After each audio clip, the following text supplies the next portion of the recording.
எனது உங்களோட வீட்டில் வெற்றிலை செடிகள் இருக்கா? நான் சொல்லக்கூடிய இந்த 5 டிப்ஸை ஃபாலோ பண்ணுங்கள். உங்கள் வீட்டில் இருக்கிற செடிகள் சூப்பராக செழித்து வளரும்.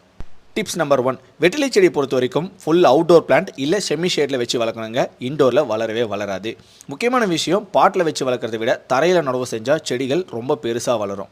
டிப்ஸ் நம்பர் 2, எந்த மாதிரி மண் கலவையில் நடவு செய்யணும் அப்படின்னு கேட்பீங்க. கண்டிப்பாக வெற்றிலை செடிகளை செம்மண் கலவையில் நடவு செய்யுங்க. கலவையில் கொஞ்சம் கோகோபீட்டை ஆட் பண்ணிக்கலாம்.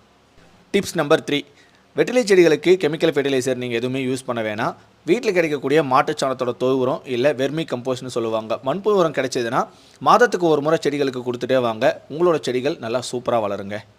டிப்ஸ் நம்பர் 4, வெற்றிலை செடியை பொறுத்த வரைக்கும் இலைகள் நல்லா பழுப்பு நிறத்தில் இருக்குது, மஞ்சள் நிறமாக மாறிட்டு இருக்குன்னு சொல்லுவீங்க. ஸோ இதுக்கான காரணம் நைட்ரஜன் டெஃபிஷியன்சி. மாட்டுச்சாணத்தோட தொழு உரத்தை கொடுக்கறது மூலிமா நல்லா க்ரீனிஷாக இருக்கும். முக்கியமான விஷயம், ரொம்ப வெயிலில் வச்சிட்டிங்க அப்படின்னா கண்டிப்பாக கலர் சேஞ்ச் ஆகும். அதுக்காக தான் சொன்னது. செமி ஷேடான பிளேஸில் வச்சு மெயின்டைன் பண்ணணும்னு சொல்லியாச்சு. உங்கள் வீட்டோட வராண்டாஸில்